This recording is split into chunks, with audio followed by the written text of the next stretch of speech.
Jean-Philippe Motonde, bonjour. Bonjour mon cher Guy Samuel, je suis ravi de t'avoir aujourd'hui. Comment vas-tu? Ben ça va, toujours très occupé, en train de faire plein de choses. Okay. Donc c'est vrai que, bon, là je suis en train de préparer un départ au Canada. D'accord. Mais bon, là il y a vraiment beaucoup de choses. D'ailleurs cette semaine-ci, on commence la deuxième semaine de la culture Kamit. Mais ça parle de quoi cette culture? Alors, cette semaine la semaine de la culture Kamit, en fait, est un concept. C'est-à-dire que déjà, il y a cette démarche de réflexion que nous avons basée sur le socle de l'afrocentricité. C'est-à-dire la possibilité que nous avons véritablement de nous penser en tant qu'Africains. Ça, c'est vraiment important. Et pas n'importe quel Africain, le Kamit en particulier. C'est-à-dire celui qui prend véritablement comme base de réflexion, tout simplement, le savoir et les acquis de ses aînés le plus lointain. C'est ça qui est important. Et cette semaine de la culture Kamit, en fait, c'est une prise de conscience qu'on essaye tout simplement d'instaurer au sein de la communauté. C'est-à-dire que on s'aperçoit que, généralement, on nous dit il y a beaucoup de problèmes dans le monde noir, de racisme, de discrimination, de problèmes au niveau de l'embauche.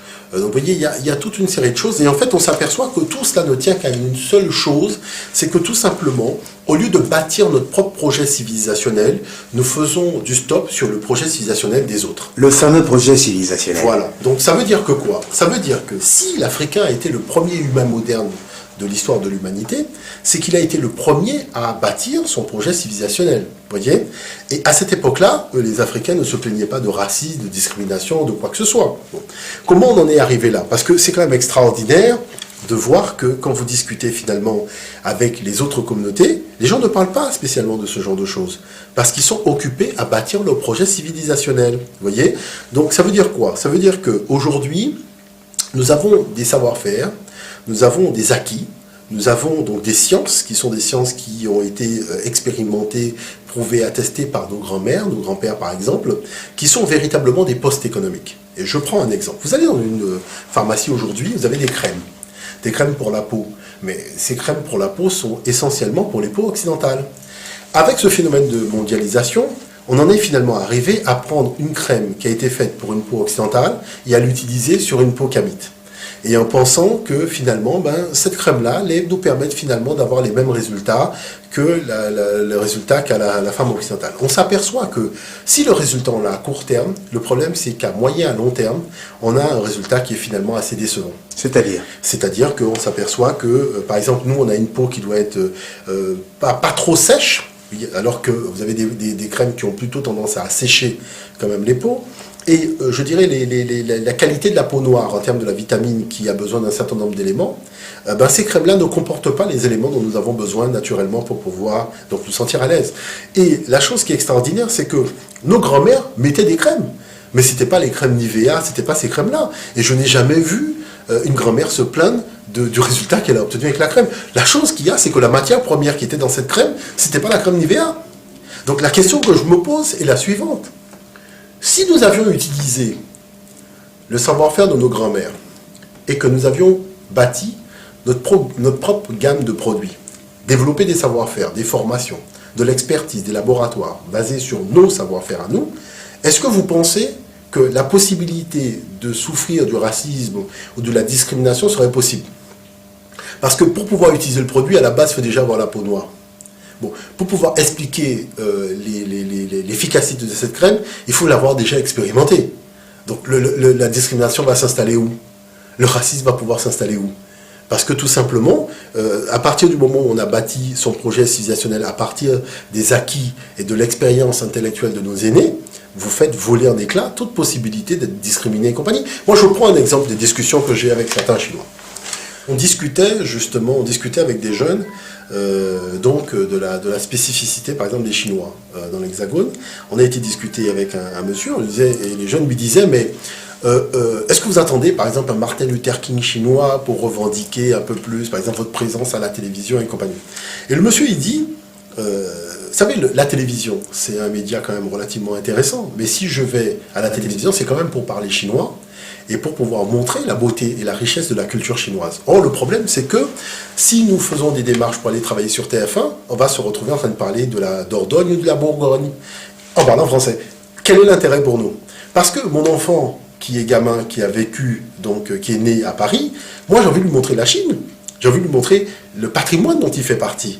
Or, le fait d'être sur TF1 ne me permet pas de le faire. Donc je préfère carrément monter ma chaîne de télévision et lui montrer, voilà la richesse, la beauté, voilà nos postes économiques, voilà ce que nous avons fait, voilà notre histoire, voilà nos anciens rois, voilà notre patrimoine, et lui permettre finalement d'être l'ambassadeur véritablement de cette culture, de ce patrimoine, de cette histoire.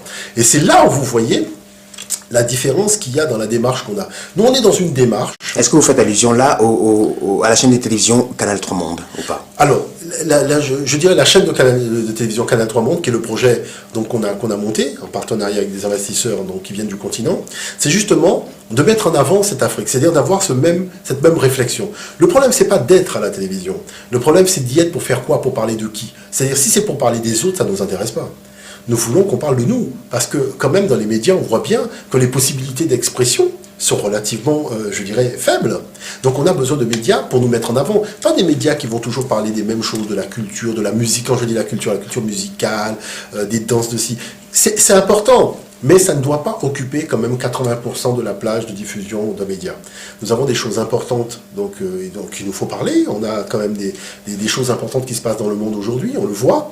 Donc il faut qu'on ait non seulement la possibilité de montrer à un jeune, voilà notre patrimoine, voilà nos savoir-faire, voilà de quoi tu es l'ambassadeur, et donner une image positive à ce continent. Vous savez, les jeunes aujourd'hui, quand je discute avec eux, ils ont une image extrêmement négative de tout ce qui reflète le monde noir d'une façon générale. Et ça, c'est relativement grave. Donc, la fameuse semaine de la culture kamite, c'est tout simplement dire aux gens, en fait, vous vivez dans un monde virtuel. Ce monde virtuel, qui l'a conçu pour vous? Jules Ferry. Jules Ferry a conçu un monde virtuel pour les Kamites. Et le fait d'évoluer dans ce monde-là, effectivement, vous avez le racisme, la discrimination. C'est normal, puisque ça a été prévu à l'avance. L'aliénation culturelle, tous ces mondes-là n'existent que lorsqu'on vit dans l'univers qui a été conçu par Jules Ferry. Mais à partir du moment où on sort de cet univers, on va dans une autre galaxie, qui est la galaxie Kamite, vous êtes, je dirais, constructeur du savoir. Vous êtes à l'origine de la base du système de réflexion. Et là, quand on est à l'origine de la base du système de réflexion, on se dit, mais c'est quand même extraordinaire de voir que ma grand-mère utilisait une crème qu'elle faisait à partir de l'huile carapate. Comment j'en suis arrivé à utiliser l'univers? Parce que le Nivea ne correspond en rien, pour moi, en termes de poste économique. Quel jeune a la possibilité de s'investir, commercialement parlant, dans un savoir-faire traditionnel aujourd'hui? Donc, il faut tout simplement tenir le langage de la vérité. C'est dire aux jeunes, écoutez, il y a une erreur qui a été faite par les aînés. Et c'est cette question-là qui a été posée justement à la dynamique américaine, quand il y avait les Martin Luther King. Il disait l'intégration c'est bien, mais l'intégration c'est pas pour autant perdre notre dimension africaine. Parce que les Chinois ne la perdent pas, les Indiens ne la perdent pas, les Pakistanais ne la perdent pas, les Mexicains arrivent aux États-Unis, ils parlent espagnol.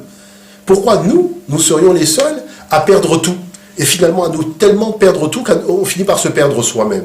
Et à être en train de faire la queue pour le RMI, en train de faire la queue pour le RSA, en train de faire la queue. Donc, ça veut dire qu'à un moment, il faut changer de système de réflexion. Et pour changer de système de réflexion, il faut montrer que non seulement le matériau existe, donc c'est le cadre de la semaine de la culture kamite, mais que le potentiel est là. Et qu'il suffit simplement de prendre conscience de nous-mêmes et on sortira, je dirais, des problèmes. Et ces fameux problèmes, c'est un peu cet équivalent du Noun dont parlaient nos ancêtres. Alors, concrètement, c'est quoi? La première journée, donc qui est celle du lundi 14, est sur l'esthétique kamite. C'est une journée qui est animée par Christelle Kedi, qui est une spécialiste de la question. Quelle est ma démarche, finalement, dans cet objectif donc, de l'organisation de cette soirée? C'est de dire que quand on parle de beauté, il y a une beauté chinoise, il y a une beauté sud-américaine, il y a une beauté occidentale, mais il y a aussi une beauté africaine. La beauté africaine, elle est spécifique. Mais on ne peut pas prendre un élément de la beauté chinoise pour la calquer sur la beauté africaine. On ne peut pas prendre un élément de la beauté occidentale pour la calquer sur la beauté occidentale. Et puis, il ne faut pas oublier que la beauté est une invention de l'Afrique. Les premières femmes maquillées, les premières femmes, je dirais, coiffées et compagnie dans l'histoire de l'humanité, vous verrez, ce sont les femmes africaines qu'on trouve dans les tombeaux des pharaons, ce sont les Hatshepsut, ce sont les reines Candace, ce sont ces gens-là. Ce sont les filles de Danaos qui ont transmis ce qu'on appelle la beauté aux femmes grecques. Et ça, même quand L'Oréal fait l'histoire de la beauté dans l'histoire de l'humanité, ils sont obligés d'avouer que tout a commencé en Afrique. Donc, comment ça se fait que tout a commencé en Afrique et nous en sommes arrivés au point d'oublier complètement ce patrimoine-là pour prendre le patrimoine des autres?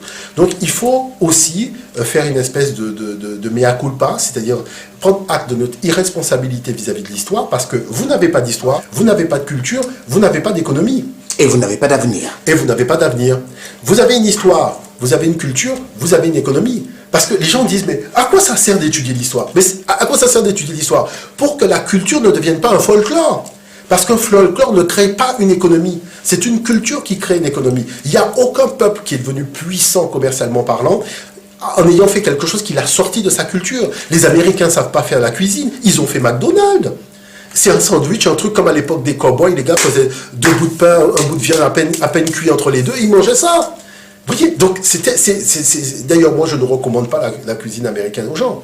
Parce que j'ai déjà vu, ces gens ne savent pas faire la cuisine. Mais ça ne les a pas empêchés que, sur le plan de la cuisine, ils sont devenus leaders mondiaux. Vous avez par exemple les Asiatiques qui maîtrisent la cuisine, leur cuisine à eux en tout cas. Donc ils ont fait une cuisine qui est quand même assez diversifiée et ils en ont fait un poste économique. Mais la cuisine chinoise n'est pas le McDonald's. Vous êtes dans 2 univers différents, mais comme chacun a cru en sa culture, il en a fait un poste économique. Et du coup, tout le monde travaille. C'est-à-dire, peu importe là où le chinois est implanté dans le monde, peu importe là où, je dirais, cet esprit américain est implanté dans le monde, ces gens ont la possibilité de se réaliser. Vous voyez? Donc c'est là où je veux en venir. Je veux en venir que la solution à tout ça, c'est le fait de reconnaître que nous sommes des Africains. C'est-à-dire, quand nous allons cesser de chercher à imiter l'autre, de chercher à chercher en l'autre la modernité, mais que nous allons chercher en nous-mêmes cette modernité, nous allons nous rendre compte que cette modernité, nous l'avons toujours eue en nous-mêmes. Et qu'il ne faut pas aller la chercher à l'extérieur. Parce que la chercher à l'extérieur nous fera qu'on n'aura jamais, je dirais, de leadership économique. Et ça, il faut quand même le savoir. La deuxième semaine, qui est donc une semaine qui est, elle, consacrée, je dirais, à la dynamique des cheveux crépus, je l'ai intitulée « Nos cheveux crépus sont merveilleux ». Pourquoi nos cheveux crépus sont merveilleux? Parce que voilà une chance extraordinaire que nous avons, c'est d'être les seuls à avoir des cheveux crépus. C'est-à-dire que la gamme de produits que nous avons la possibilité de créer ne peut aller que pour nous.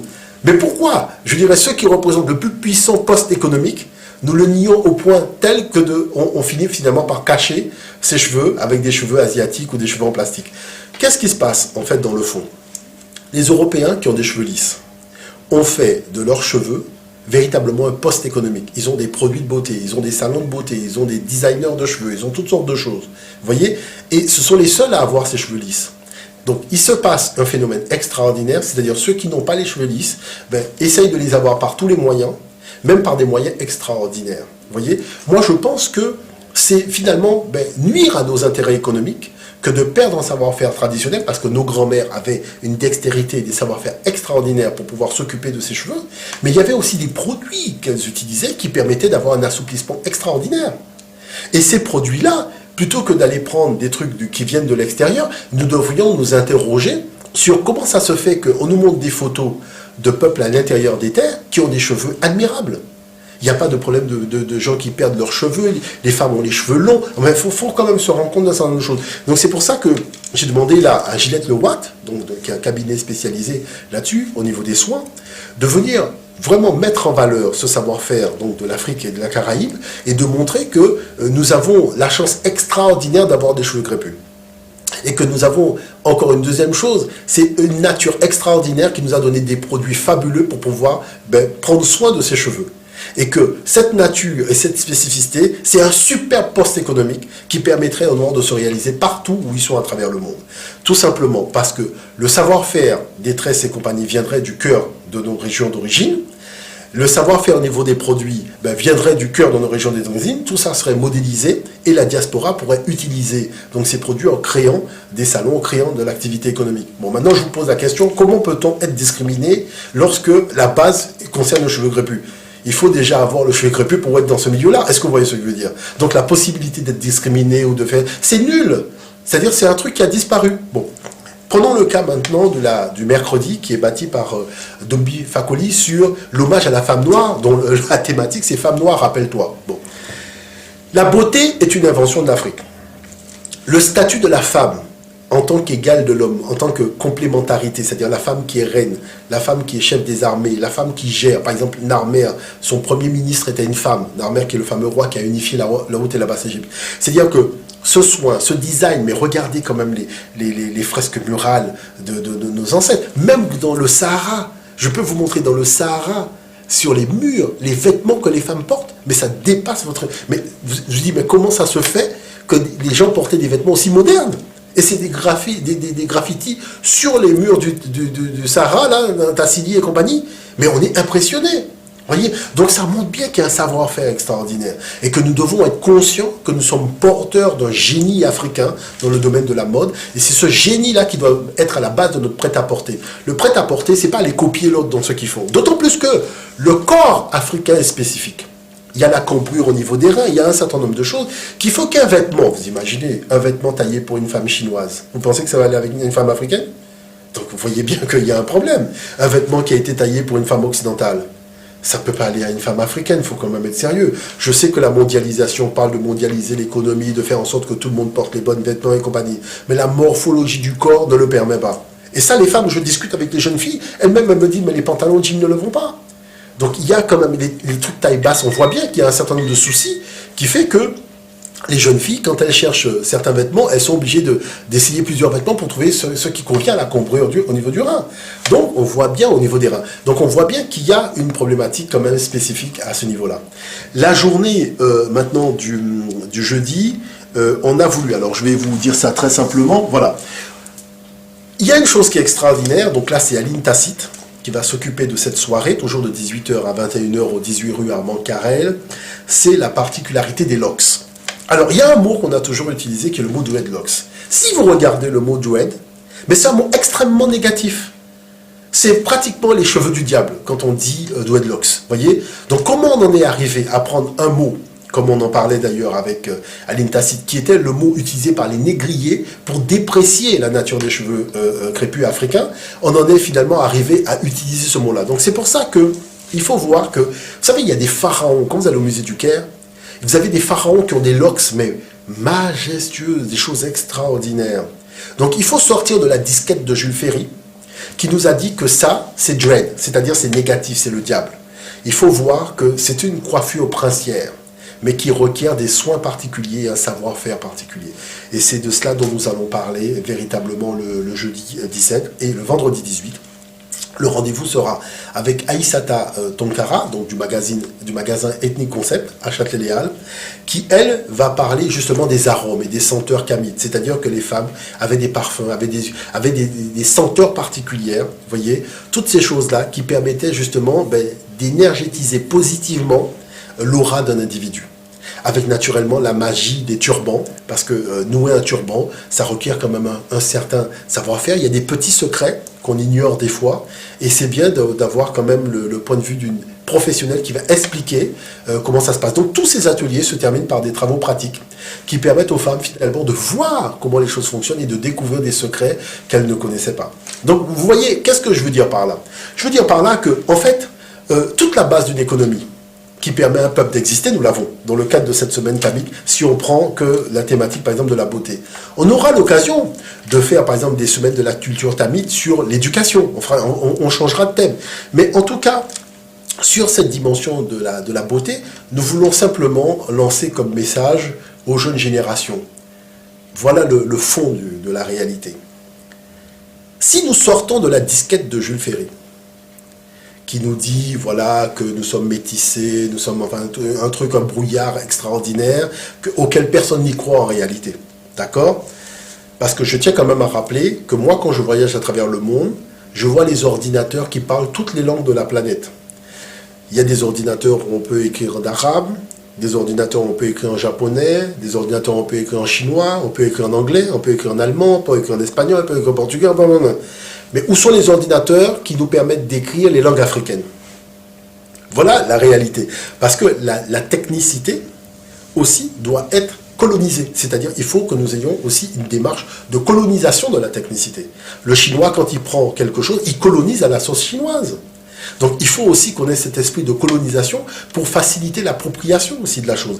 Pour faire en sorte que cette chose-là ne soit pas vue comme la chose de l'autre, mais que ça fasse partie véritablement de notre environnement. Surtout qu'on a été à la base des mathématiques, et les matériaux qu'il y a dans l'ordinateur, on sait très bien que les matériaux viennent de chez nous.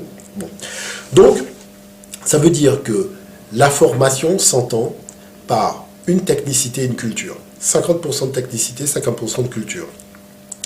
Si nous prenons 50% de la technicité, nous mettons notre culture, nous aurons la possibilité de faire émerger véritablement un monde kamite.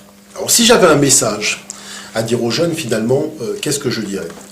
Je dirais que la possibilité d'exister en dehors de ce que l'on est, c'est une impossibilité mathématique. La première de toutes les connaissances, c'est la connaissance de soi-même, c'est-à-dire de son génie intellectuel, de son génie culturel, de son génie scientifique. C'est à partir de là qu'on a les piliers, véritablement, de son essor économique. Moi, je prends un exemple simple. Un jeune Chinois qui va étudier à Oxford, il sait qu'il y a 50% de technicité, 50% de culture. Donc, quand il arrive en Chine, après avoir étudié, il va prendre des 50% de technicité qui va acclimater avec 50% de culture chinoise. C'est-à-dire que les documents vont être traduits en chinois, il va s'habiller en chinois, il va prier un dieu chinois, et véritablement, il va acclimater, c'est-à-dire coloniser les connaissances qu'il a acquises à Oxford, de manière à faire avancer le projet civilisationnel chinois. Un jeune arabe qui a étudié à Oxford va avoir la même démarche.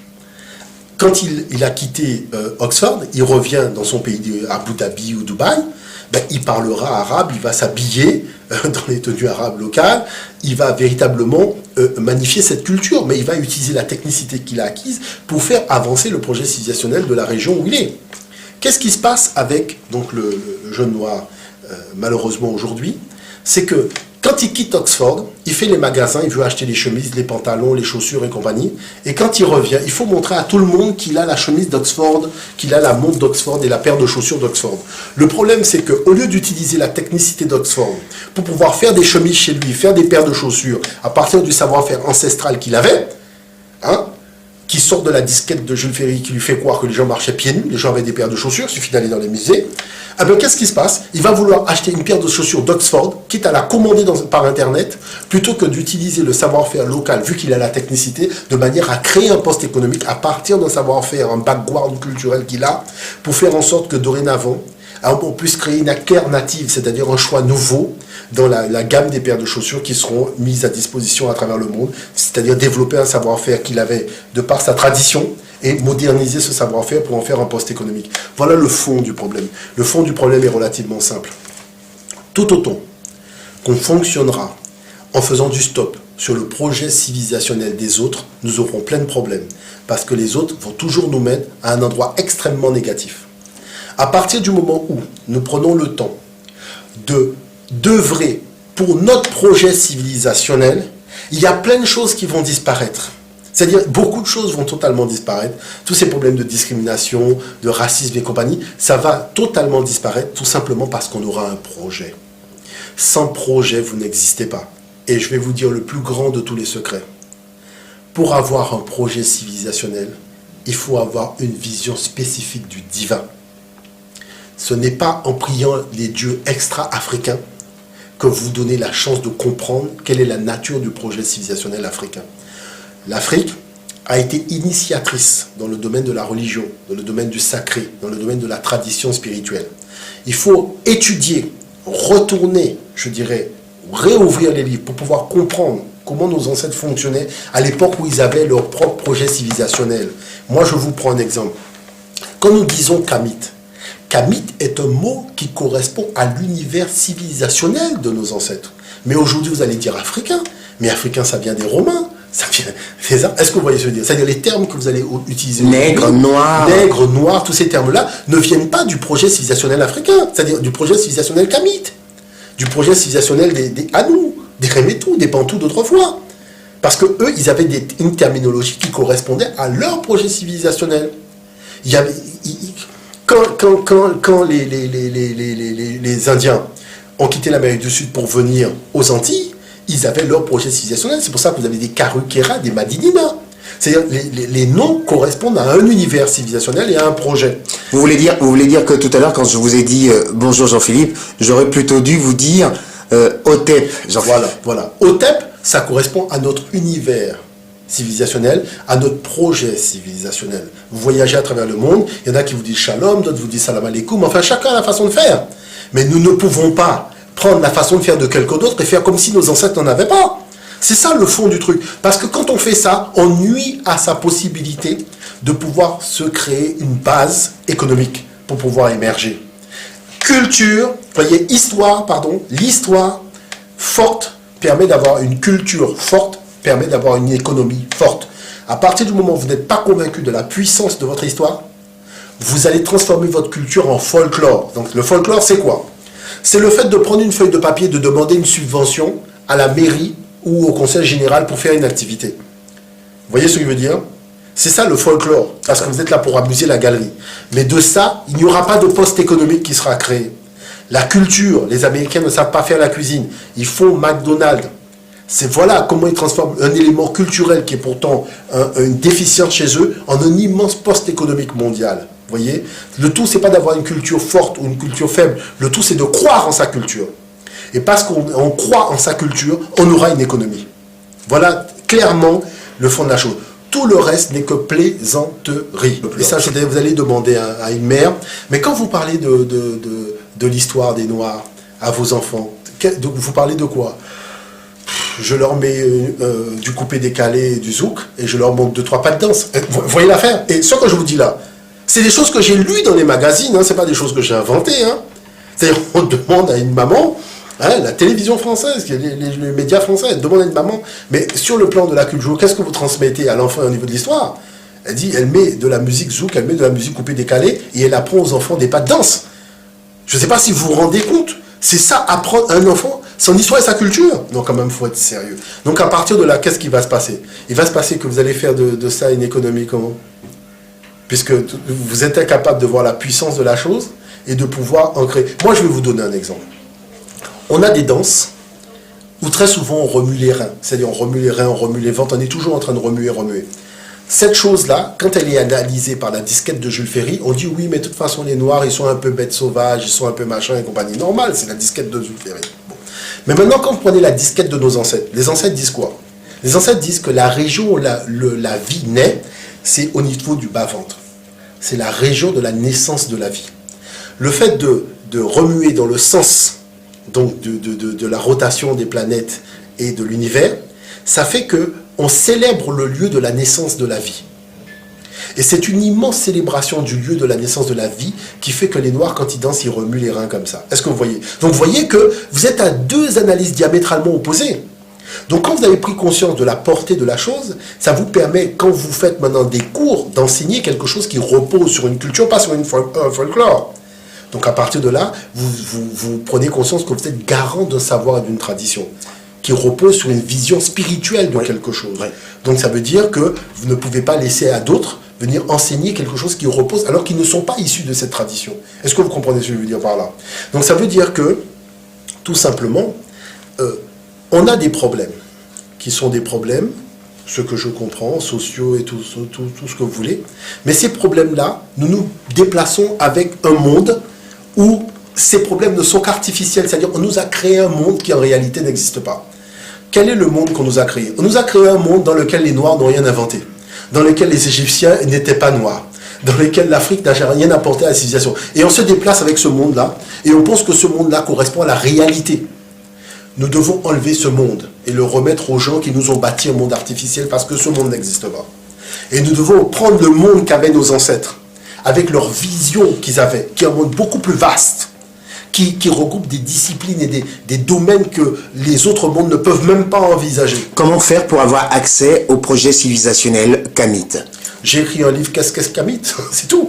Moi je dis, voilà, très simplement, voilà ma contribution. J'ai écrit un livre qui s'appelle Qu'est-ce qu'être Kamit? Où est-ce qu'on le trouve? Aux éditions Ménébuc. C'est tout simplement donner déjà une base de réflexion. Je ne suis pas rentré vraiment dans les détails parce que je sais qu'il faut susciter la réflexion. Après, on aura l'occasion véritablement de rentrer dans le fond. Mais cette base-là, c'est déjà les piliers, les fondamentaux sur lesquels on doit être d'accord. Vous voyez? Et on doit être d'accord sur quoi? On doit être d'accord sur une chose qui est très simple.